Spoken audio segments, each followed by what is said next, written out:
तो चौथे स्टेप में, फोर्थ स्टेप में यहाँ पे समझने वाली बात है कि हमारे पास सिर्फ दो कर्नल फ्रिक्वेंसी है, omega C one is equal to 2 और omega C two is equal to 20। तो हम क्या करते हैं कि यहाँ पे सबसे छोटी कॉर्नर फ्रीक्वेंसी से एक छोटी फ्रीक्वेंसी कोई मान लेते हैं, और ये सबसे बड़ी फ्रीक्वेंसी से एक कोई बड़ी फ्रीक्वेंसी मान लेते हैं। यानी कि छोटी फ्रीक्वेंसी से छोटी कुछ भी हो सकती है। यहाँ पे 1 हो सकता है, 0.1 हो सकता है, 0.2 हो सकता है, 0.3 हो सकता है, हम कुछ भी ले सकते हैं। जो भी हम लेंगे हमारा जो प्लॉट होगा वो सेम आएगा, उसमें कोई गलती नहीं होगी। तो हमने अपने आसानी के लिए हमने यहाँ पे लोवेस्ट फ्रिक्वेंसी यानी कि ओमेगा सी वन से जो छोटी फ्रिक्वेंसी को 1 माना है, और यहाँ पे 20 से ज़्यादा हमने 100 माना है। आप 50, 60, 100, 200, 300 कुछ भी मान सकते हैं, लेकिन हमने 100 माना है ताकि हमें थोड़ा कैलकुलेशन में आसानी हो। अब हम क्या करेंगे, अब हमारे पास चार फ्रिक्वेंसी हो गई, एक omega C one, omega C two तो पहले से था ही, और एक सबसे छोटी और एक सबसे बड़ी फ्रिक्वेंसी। अब इन चारों फ्रिक्वेंसी पे हम क्या करेंगे, मैग्नीट्यूड या उसको गेन भी बोलते हैं, निकाल निकाल लेते हैं। तो इसके लिए हमें सिर्फ दो फॉर्मूले याद रखने हैं। पहला फॉर्मूला क्या है, शुरू के दो मैग्नीट्यूड पे कोई भी प्रॉब्लम हो, आपका कोई भी क्वेश्चन हो, कोई भी न्यूमेरिकल हो, आपके शुरू के दो फ्रिक्वेंसी के लिए ओमेगा एल और ओमेगा सी वन के लिए कॉमन फार्मूला यूज होगा, और दो के बाद यानी कि ओमेगा सी टू से जितनी नंबर ऑफ कॉर्नर फ्रिक्वेंसीज होंगी या जितने नंबर ऑफ फ्रिक्वेंसी होंगी उसके लिए कॉमन फार्मूला यूज होगा। तो हम चलते हैं, पहला फार्मूला क्या है।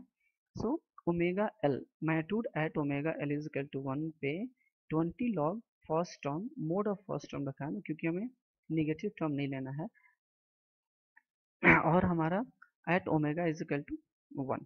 सो फर्स्ट टर्म हमारा क्या है, 20 लॉग, यहाँ पे फर्स्ट टर्म देख सकते हैं 2 बाई एस है, तो 20 लॉग 2 बाई एस, और हम यहाँ पे एस को जे ओमेगा के टर्म में पुट करेंगे, जहाँ पे मोड में अगर हम जे ओमेगा रखेंगे तो सिर्फ क्या आएगा, ओमेगा आएगा।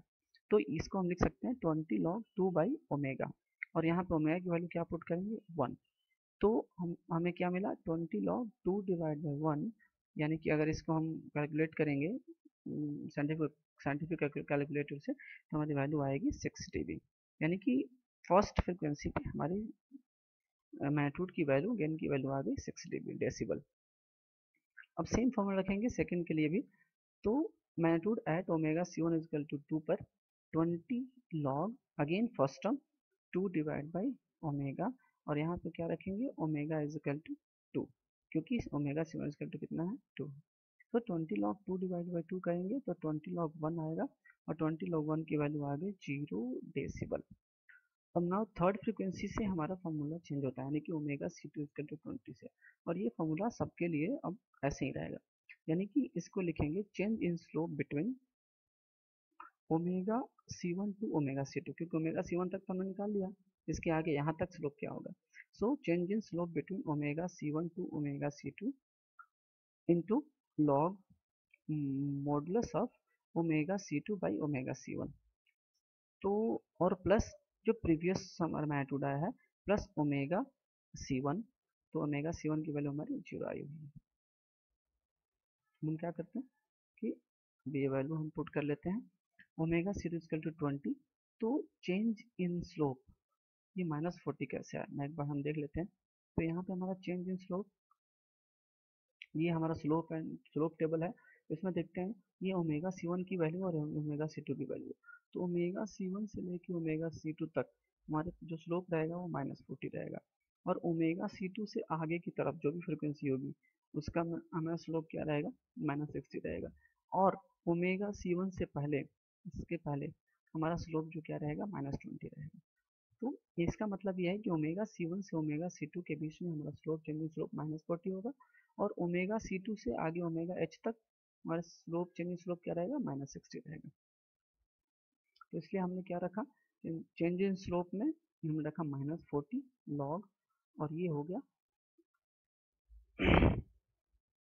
ओमेगा सी टू की वैल्यू 20 और ओमेगा सी वन की वैल्यू 2, तो 20 डिवाइड बाई 2, और plus magnitude at omega C one, इसके पहले वाले फ्रिक्वेंसी पे जो मैग्नीट्यूड आएगा वो पुट करते जाएंगे।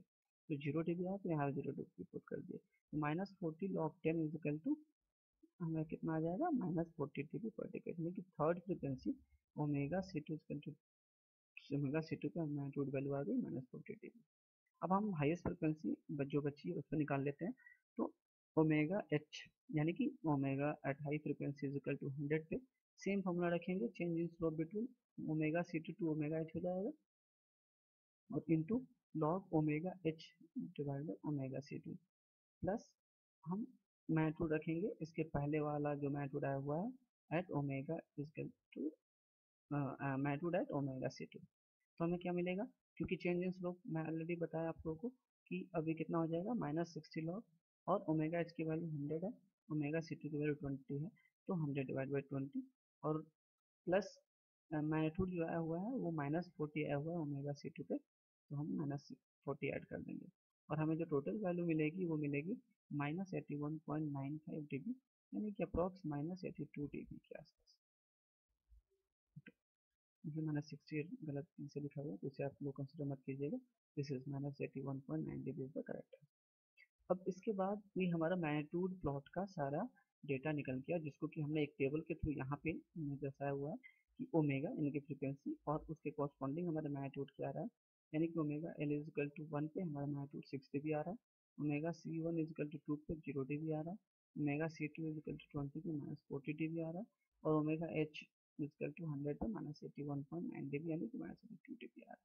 अच्छा, अब लास्ट स्टेप यानी कि स्टेप नंबर 5 में हम फेज प्लॉट एनालिसिस करेंगे। तो जो हमारा इक्वेशन 1 था उस इक्वेशन में हम क्या करेंगे, S is equal to J omega put कर देंगे। So S is equal to J omega put करने के बाद जो हमें मिलेगा वो मिलेगा G of J omega into H of J omega is equal to 2 divide by J omega into 1 plus J omega by 2 into 1 plus J omega by 20।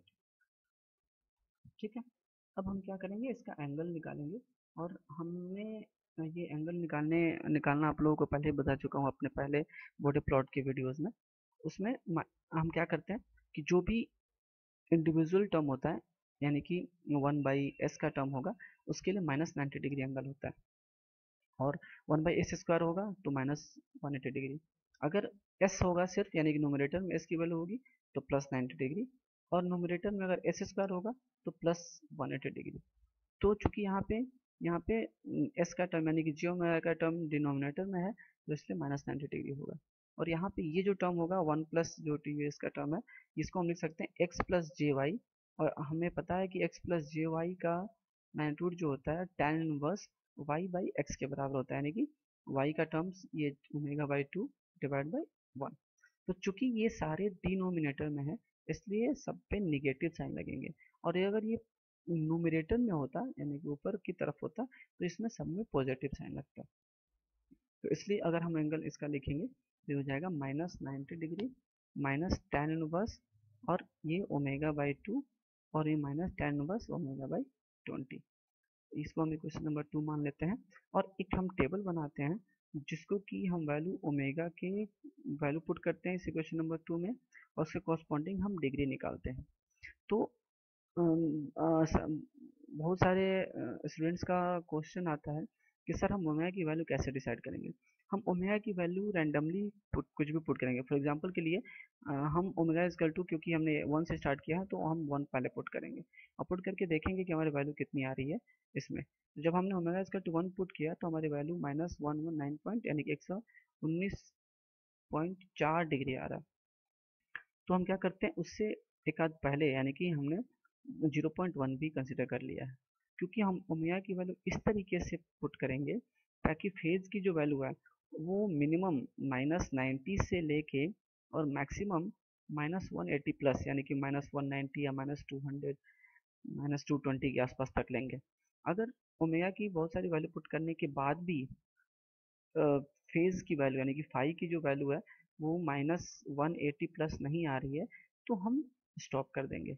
But इस question में हमने देखा कि ओमेगा की वैल्यू हमने 0.1 पुट की तो -93.1 आया, फिर 1 पुट किया हमने 119.4 आया, फिर 2 पुट किया हमने -140.7 आया, फिर 3 पुट किया, फिर सिमिलरली हमने -20 तक पुट किया ओमेगा की वैल्यू और हमें पाया कि हमारी वैल्यू जो आ रही है -219.3 तक आ रही है। अब हम इन दोनों मैग्नीट्यूड टेबल और फेज टेबल को लेके हम सेमी लॉ ग्राफ प्लॉट पे बॉडी प्लॉट ड्रॉ करेंगे।